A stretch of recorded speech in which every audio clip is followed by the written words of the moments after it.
For today's video ay gagawa tayo ng corn, ano tawag doon? Gulaman con, basta mais con yelo. Ano ba tawag doon? Basta gulaman, ay hindi, maha with gulaman.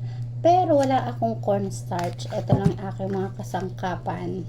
Ay, wala pala akong condensed. So, gagawa na lang ako. So, abangan nyo. Gawa tayong condensed muna bago tayo magluto ng maha.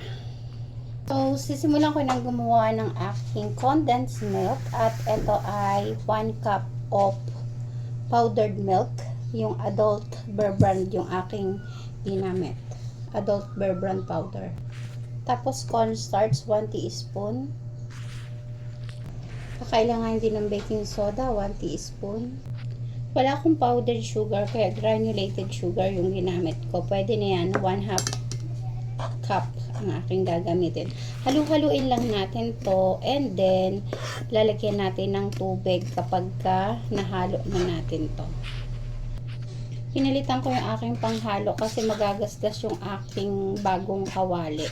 So, ito ay non-stick at hindi pwede natin gamitin yung mga stainless o pangkaraniwan. Dapat spatula yung ating gagamitin kapag non-stick yung ating kawali. So, nahalo ko na ng lahat at lalagyan ko siya ng 1/2 cup of water. So, galing lang sa gripo na may filter. So, tingnan natin kung maluluto ko ba to at aayon sa akin yung pagkakataon para hindi na ako bumili ng condense. Gagawa na lang ako ng condense. Halu-haluin ko lang to, tapos sasalang ko na sa apoy. So, ito na, isasalang ko na siya.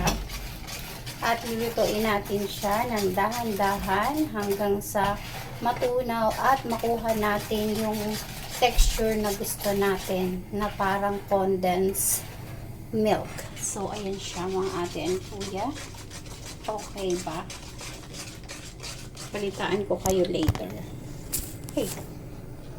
After 2 minutes na paghahalo-halo ko ay eto na siya. At tinikman ko siya mga ate and kuya. Yung lasa niya ay kaparehas ng condensed milk na nabibili natin sa palengke.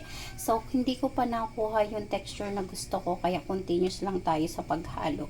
Dapat hindi nyo titigilan kasi namumuo siya o natutuyuan siya sa ilalim. At dapat mahina lang yung apoy. Balitaan ko ulit kay mamaya.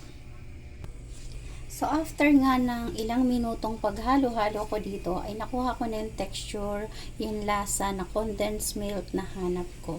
Dati ko pa to gustong gawin, pero natatakot ako baka hindi mag-success. Success ba?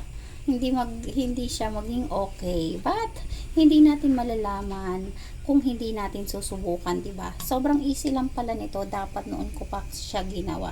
So, heto na yun, no? May condensed milk na ako. Yun lang. Thank you for watching. Bye!